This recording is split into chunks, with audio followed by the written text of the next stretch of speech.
It's the amazing Rico Brogna podcast with your host, Evan Roberts. Walk off Rico Brogna. I hope everybody's in a wonderful mood. I hope everybody is warm. Welcome to a landmark episode of Rico Brogna, episode 666. Apparently, that's some kind of major number. 666 of the Rico Brogna. The New York Mets defeat the Arizona Diamondbacks in 10, walk it off in frozen weather in a game that was moved up by 3 hours because the New York Mets said we are not going to make our fans sit out in very cold conditions. We'll make you sit in cold conditions, but we're going to do it in late afternoon instead of early evening. Welcome into the Rico. I wouldn't call this an instant reaction. I would call this I finished the game about a half hour ago reaction. I watched this game a little bit later on the DVR so I could tend to some family matters. Good matters, just family stuff. And the Mets were able to beat the Arizona Diamondbacks by a final score of 4-3. Let me clear my voice real quick.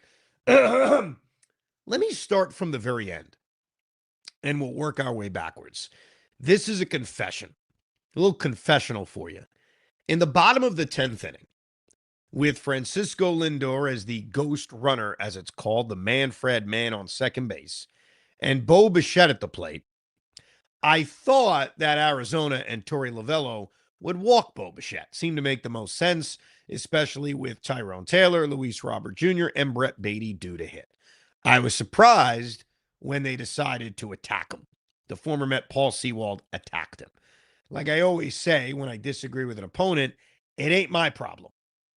That's what I would have done, but it ain't my problem. And Bo Bichette came very close to getting the game-winning hit, but Ketel Marte made that great diving play. That led to Tyrone Taylor being the scheduled hitter with a runner on third base and less than 2 outs. I would not. I repeat, I would not. There's a confessional. I would not have used Ronny Mauricio. In fact, I'll argue, even though it worked, that using Ronny Mauricio made little to no sense. Why? Because you wanted a left-handed bat against Paul Sewald? How about the fact that Ronny Mauricio at times, certainly not in this at-bat, but at times has been an easy person to pitch to, as a guy that you could get to chase. And when Mauricio fell behind 0-2, I didn't think there was a chance in hell that he was putting the bat on the ball, let alone ripping a line drive for a walk-off hit. So I would like every Met fan currently listening to this Rico Brogna, every Met fan in their car on a Wednesday morning driving to work, or every Met fan consuming this bad boy live on YouTube, to admit it. Raise your hand. You did not like the idea at all of using Ronny Mauricio to pinch hit for Tyrone Taylor. Tyrone Taylor, in a lot of ways, was the perfect guy to have up in a spot like that. Because think about what you need with a runner on third base and less than 2 outs. You need contact. Diamondbacks are going to bring the infield in, so sure, you hit a ground ball right at somebody, unless it's a contact play. Either there's a play at the plate or there's an easy out, runner on third, 2 out. But either way, contact is a good thing. Because contact could, A, lead to a miscue, as we've seen plenty of defensively over the last couple of days. Or it can just be a bloop that falls in. The Diamondbacks certainly had those. I keep thinking back to Nolan Arenado's bloop hit in the 5th inning that gave the Diamondbacks the lead. So if you are asking me with a runner on third base and less than 2 outs, who's the better bat to have up, Ronny Mauricio or Tyrone Taylor? I mean, I could lie to you. I could say, I was with Mendy. That was a right decision. No, it wasn't. Didn't make any sense. But it worked. And here's the saying about history and about the world. It's written by the winners. And so in this game, Carlos Mendoza was a winner. The New York Mets were a winner. So me sitting here analyzing how I would have let Tyrone Taylor hit, I'm a loser. And Ronny Mauricio is the winner. You feel great for Ronny. You know, it's funny. Mauricio's been up here at times over 3 of the last 4 seasons. Kind of crazy to think about. But we saw him at the end of 23.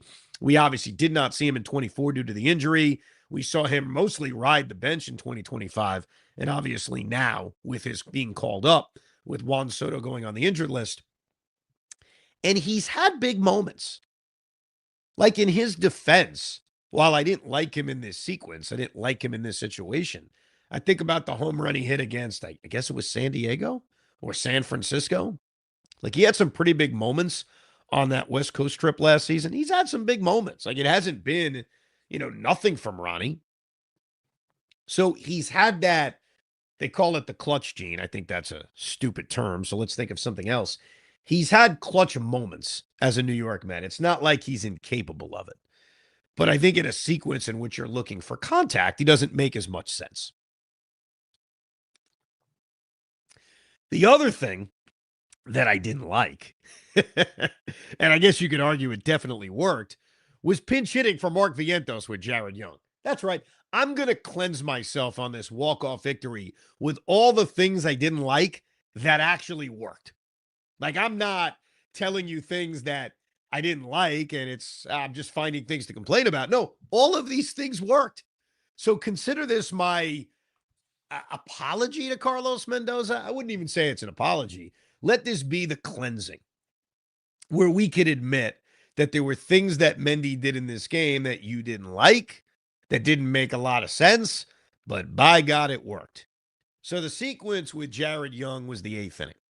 We are breaking down this game backwards. I like that. It's like the backwards Seinfeld edition. We're going backwards. All right. We start off in the 10th. We'll get to some of the pitching stuff with Devin Williams and Luke Weaver, but let's get to the 8th inning because this is where the Mets are still trailing in this game 3-2. They get the leadoff hit by Jorge Polanco. They use Tyrone Taylor as a pinch runner, which turned out to be key because when Brett Beatty behind in the count, and that is a big thing to recognize, behind in the count, he pounds a base hit to center field. Tyrone Taylor aggressively goes first to third. And I thought that the center fielder, I think Alec Thomas, was out of this game at this point because the Diamondbacks had gone to their bench. Let me see. Yeah. So the center fielder was Jorge Barrosa. I thought he had to play at third base. And I was surprised that he didn't come up throwing. And so Taylor was able to go first to third. But you had first and third, one out. Jonathan Loaizaga, tough righty on the mound. And instead of letting Vientos hit over 3 at this point, he goes Jared Young. And I guess the reason I didn't like it, more so than any disrespect of Jared Young, because I don't mean it as disrespect of Jared Young, was probably more of a confidence in Vientos. That Mark Vientos has done a really nice job over these last few days. Granted, 0 for 3 in his first 3 plate appearances in this game, that I thought he had earned the opportunity to get this at bat. And very similarly to what we were talking about in the 10th inning with the Mauricio Taylor decision, you just needed contact, which is what Jared Young supplied when he hit the fly ball to right field for the sacrifice fly. You needed good contact because if you hit a ground ball right at somebody, it's a double play and the inning is over.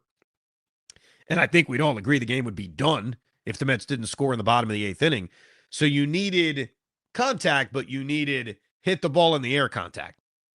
It worked out. I think, unlike the other move, I think this was a sound decision. Like, I get it, getting the left-hander. I get it that Vientos, when you date back to last year, has not exactly done all that much. So what are we basing on the fact that Mark Vientos deserves this at-bat? I think going Young over Vientos, again, not something I agreed with, but made more sense than going Mauricio over Tyrone Taylor. But again, it worked out. And credit to Jared Young, because Jared Young had one job. You have to find a way to drive that run in. And he had a deep fly ball to right field and drove that run in. So great job by him. Let's get to the pitching in this game. Now we'll go all the way back to the very beginning. Look, Freddie Peralta was sharp. He did his normal thing where he gets into trouble in the first inning, which is kind of common with Freddie. He's not the great first inning pitcher, but usually settles in. And he was able to make the big pitch when he needed to. 2 on, 2 out. There was some loud contact. Perdomo won real hard, but right at Luis Robert Jr. He gets the ground out to get out of the inning. He works through the error by Lindor. That was a bad error by Lindor. Francisco Lindor hates the cold weather. I said that on the air on Tuesday when we were talking about the time change and what the players think and if there's some kind of advantage over making the Diamondbacks play at night. And what I reminded that caller was that Lindor does not appear like someone who loves April. Not just because he struggles in April, but because if you go back to last year, and I appreciate Dan sent this into me, the official archivist of Rico, Brogna, and Evan Tiki, and Lindor had his walk-off home run last year. The question was, what were you thinking? And Lindor said that we won the game and I get to get out of the cold. So every joke, there is some truth. At least that's what they say. So Lindor doesn't like the cold. He's all bundled up.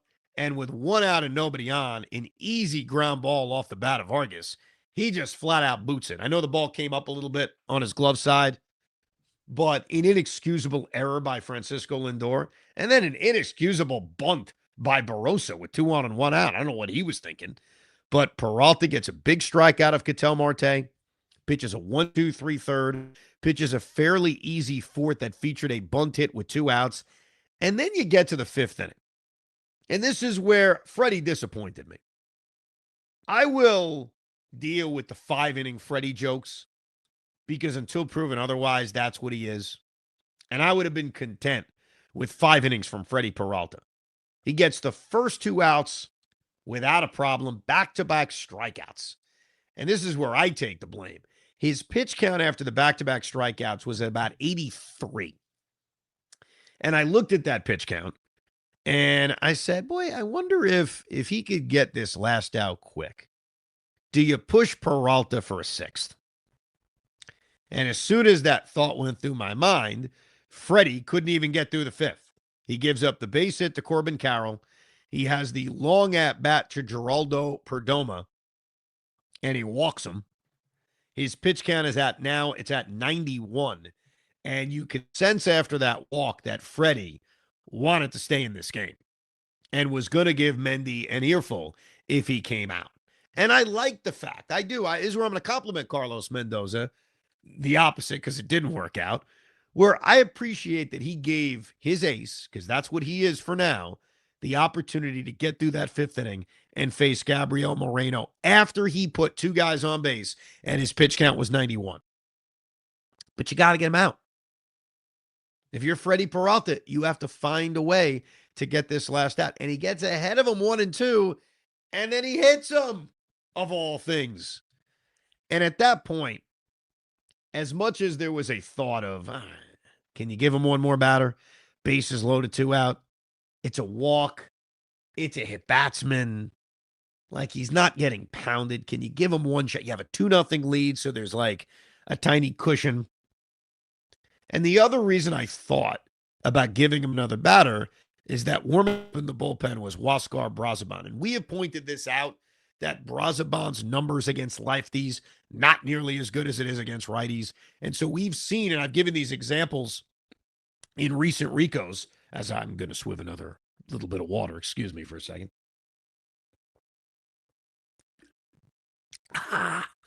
Tastes good. I try to do it less awkward than Rubio did that one time at the State of the Union. But I thought, all right, you're not going to like the Brazoban-Del Castillo matchup. So why not give Freddie one more batter? He's at 97. You know, the longest this at-bat could go, maybe it's 103, 104, 105, but this is truly it. Mendy did not agree. He goes to Brazoban, and we see the Mets for the first time, really. I know there have been challenges that have been made by the opponent that has worked out for them, but this was your first, like, game-changing challenge. When Brazoban strikes out Del Castillo, gets him, but wait a second, let me pound my helmet to challenge this, and it's ruled a ball, and then I think it was a pitch or 2 pitches later is when Del Castillo pounds the base hit to right to tie the game up at 2. And there's no one to complain about with that regard. It's the new rule. It is what it is. They got it right. He was challenging. He was right to challenge. I mean, it's pretty straightforward, unlike, out and safe calls at second base or first base. Like, these balls and strike calls are pretty straightforward. It's either a strike or a ball. You see it right in front of you. It really comes down to the player and when they decide to challenge, because there's been a lot of examples of players just not doing it, of players saying, hey, I'm not going to challenge in this spot. I think we've had a lot of that. I could sit here and give you examples every single game where players could have challenged and have decided not to. You got to pick your spot. And in a case like this, fifth inning, 2-0 game, the difference between strike 3 and 2-2 with bases loaded, no-brainer challenge by Del Castillo. But then, Brazoban still has a chance to get him out, and he doesn't. And then he gives up the blue pit to Nolan Arenado. And so it did start to feel like this was going to be a bad day. You have a 2-0 lead. You missed out on an opportunity to score more runs in the second inning. You missed out on an opportunity to score runs in the fourth inning with guys on base. Like, they had some chances here. They didn't come through. Freddie Peralta had 2 outs and nobody on and couldn't get that last out of the fifth inning. It sort of felt in that moment like this was shaping up to be a bad loss. But here's where this Met bullpen deserves an immense amount of credit. While Brazoban gave up the 2 hits that allowed those 3 inherited runners to score, Luis Garcia, who has not done anything good as a Met yet, finally gave you that pretty good, underrated performance when he comes in and gets 6 valuable outs. And they were valuable because you bridge Brazoban finishing the 5th to your late inning relievers. The relievers that you trust. The circle of trust. I think this is the first time I've used that term of 2026, and I think it's pretty obvious who's in that circle of trust. I think Huascar Brazoban is still in it, despite giving up the back-to-back base hits and the fact that he has struggled with inherited runners this season.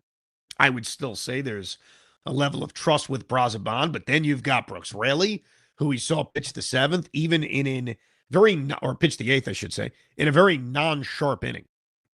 Probably the least sharpest we've seen Brooks Raley this season, and yet he strikes out back-to-back guys and gets through the 8th inning. We see Devin Williams and make things exciting, put a couple of guys on base, and get the huge strikeout of Del Castillo to end the 9th inning. We see Devin Williams, again, show poise. And I feel really good because I had a superstition going where every time Devin Williams would come in, I would text Hoff and say, this is the Devin Williams implosion edition of the Rico. I have done it numerous times. I didn't do it this time because I was on DVR. So how could I, what am I doing? First of all, my phone is completely checked out when I'm on DVR. And how am I supposed to do that? The game's probably over by the time I'm texting him that. And by the way, quick aside on DVR. I was saying this off air to Big Mac, Chris McMonagle. One of the things I love about DVR is it's an easy excuse to unconnect from the outside world. And I think a lot of us have a tough time doing that. I'm one of them. I raise my hand where you got your phone near you. You got something near you. You have some kind of technology near you. And when you DVR a game, it's like a firmer way to take that technology and take it away from you. So I kind of like the fact that on Tuesday and then again on Wednesday, I'm DVRing the Mets, which forces me to completely disconnect from the outside world. With that said, what I was trying to get to is that we don't have to worry about superstitious anymore. Like, I don't have to text off every time Devin Williams comes into a game that this is about to be the Devin Williams implosion edition of the Rico Brogna, because I didn't text him it, and Devin Williams was able to not implode and pitch a scoreless 9th inning. Then you get to Luke Weaver. And it's amazing, man, these Yankee relievers. I know we've been mocked for bringing in the 2 guys that helped contribute to the Yankees not winning the American League East last year. But Luke Weaver comes in, not the easiest spot. The runner on second, Manfred Mann in the 10th inning, and pitches a clean 1-2-3 inning. Great job by Luke Weaver. And great job by the Met bullpen.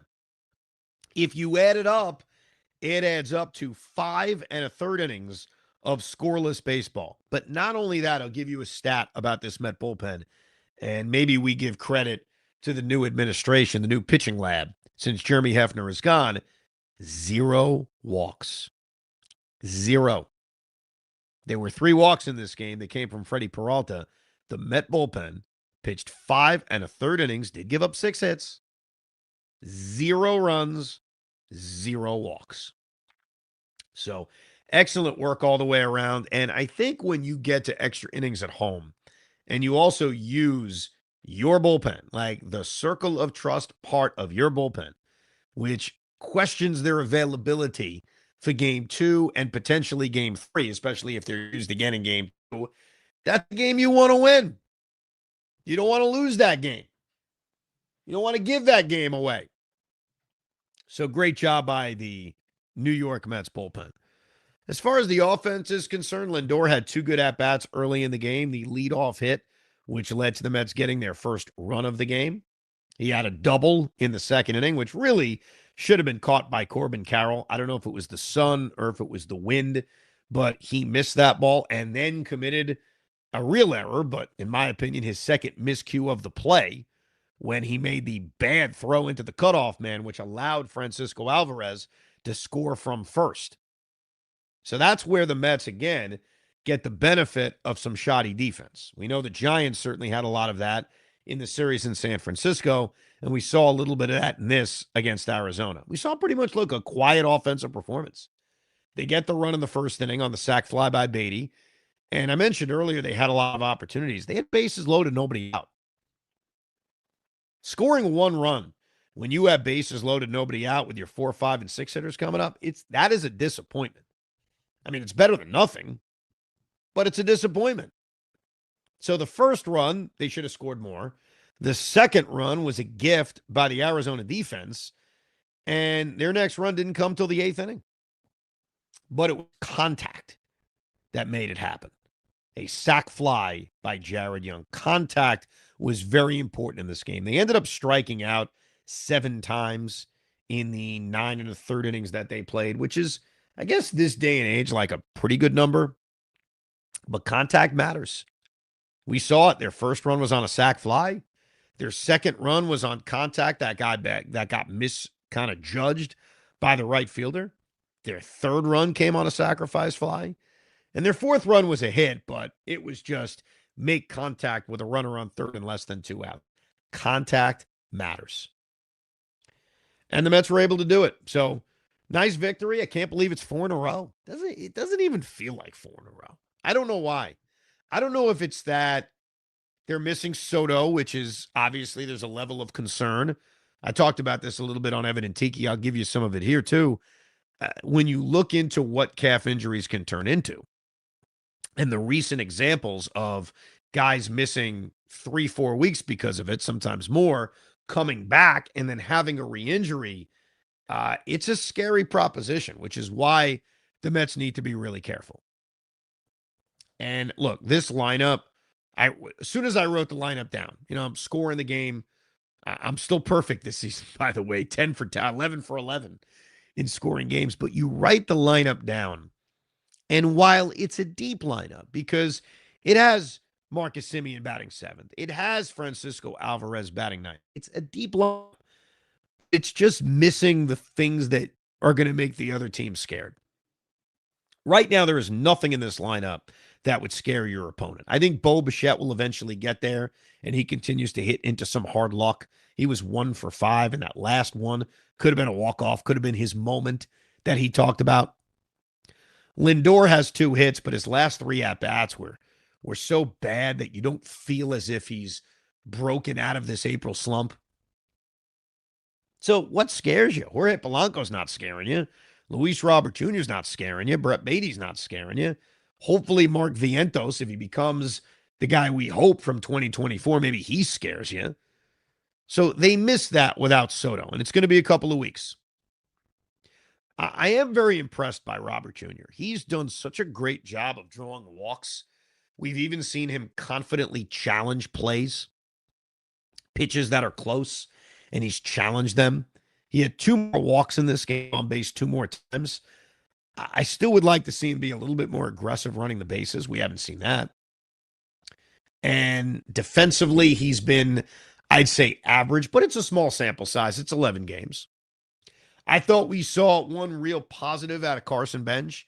I know Carson continues to be in this over. He did have a 2-out walk in this game in the 4th, but more than that, in the 9th inning, he came up leading off the 9th against Kevin Ginkel And off the bat, I thought he was going to hit it out. I thought Benj was going to get a walk-off home run, and that would have been pretty cool for him this early in his career, especially to break out of the offer. But then it looked like it was going to die by the wall. But okay, no problem. It'll be a leadoff double or maybe a leadoff triple. And then Jorge Barrosa made this incredible catch, especially in the winter conditions that they're playing in. A really impressive sliding catch. So for everyone ready to send down Bench, let's at least acknowledge that that ninth inning at bat had a chance to be special. Want some emails? Think I can get through some emails with my crappy voice? Not sure what this is. I don't think it's a cold or anything. Maybe it's allergies. Maybe the pollen is starting to hit. Anyhow, Sean writes, Evan, I hope many who doubted Stearns' moves now start to have some patience with him. You simply can't judge the offseason this early. I'm not saying he should be praised either, but to be saying his moves suck 6 games into the season is absurd. Also, shout out to Carlos Mendoza, who continues to make perfect pinch-hitting decisions. Only thing I would say is I would have taken Peralta out one batter earlier. When to pull a starter should never be determined based on trying to get a win. You're right that he factored in the pitcher trying to get the win, and that should not be how you make that determination. The reason and I disagree with Sean, obviously, the reason I wanted to push him even more was not about getting him a win. I don't think I ever even mentioned that. It was about getting him through 5, not because that qualifies him for a win, but because I want to get as many outs from my starters as I can. You take your starting pitcher out prior to finishing the 5th inning, you're asking your bullpen to pitch more than your starter did. So maybe it has sounded as if I cared about the win. I don't. I think you're right that Mendy probably did, or at least Mendy knows Peralta does. Like, I still think that matters to pitchers. I would eliminate that by getting rid of the 5-inning rule. I think it's past its kind of service. But my want for Peralta to go deep was more about kind of just getting as many outs as I can from my starter. Nick writes, Evan, I was elated for Mauricio coming through in the 10th inning, but I'm curious how you felt about his pinch hitting decision. Taylor, the veteran, seemed like a man for the moment, facing a veteran pitcher with a low 90s fastball. He doesn't overswing with runners in scoring position. Mauricio absolutely torched the baseball, but it was a fastball down the middle. So perhaps a teeny bit fortunate. I guess if these lefty-righty matchups with Glasses Mendoza have been through baseball. Hold on, let me read this again. I wonder if these lefty-righty matchups that Glasses Mendoza has pulled have been strong baseball intuition or simply going with traditional numbers. If the former, I'm excited to see what unfolds in 2026. And a bonus 2-parter. If I listen to 2 of your episodes in a day, would I be consuming 2 Rico Brognas or 2 Rico's Brogna? I'm going to go with 2 Rico Brognas. That would be my final answer. And yes, I agree with you. I would have not used Ronny Mauricio, as I mentioned at the top. Joseph writes, a lot of people that looked unprepared left around the 6th and 7th inning. I'd say 40% of the people left by the 10th. I came prepared in a winter jacket, wool sock, and long johns, and it was very comfortable. My Yankee friend who came with us said the Mets moving up the time was amazing, but this is just anecdotal. P.S. Mendy Magic with Ronnie pinch hit. You are the GOAT. Well, I am not the GOAT, but thank you very much. Yeah, when you go to a cold weather game, whether it's at 4 o'clock during the day or 8 o'clock at night, it's all about being prepared. My advice, you take a baggie and you put that around your foot and then the socks on top of it. That'll keep your feet warm. And yeah, you got to go multi-layer. It was cold over the weekend, this past weekend, or the weekend before that when the Mets were home. But yeah, it felt like Tuesday was bad. And Wednesday is going to be bad too. So if you're heading out there and you're able to make the game, good for you. I talked about this on episode 6.5. If you want to go back to the game time changes, I think that you probably have less people able to come to the game by a start time change even if you are making it a little bit easier to sit through 9 or 10 in this case because of the weather. They'll do it again on Wednesday, and then they'll have a regular night game on Thursday. But a win is a win, baby. 4 straight for the New York Mets. We will have a Rico Brogna after the series ends on Thursday. And like I always say, you never know when there'll be an instant reaction pop-up Rico like this one. Mets winning a walk-off. Let's go. Thank you very much for downloading, subscribing, and hanging out with us on this Mets win edition of Rico Brogna. We hope you enjoyed this episode of the Rico Brogna podcast. It's amazing, isn't it? Make sure you download it now to keep it on you at all times.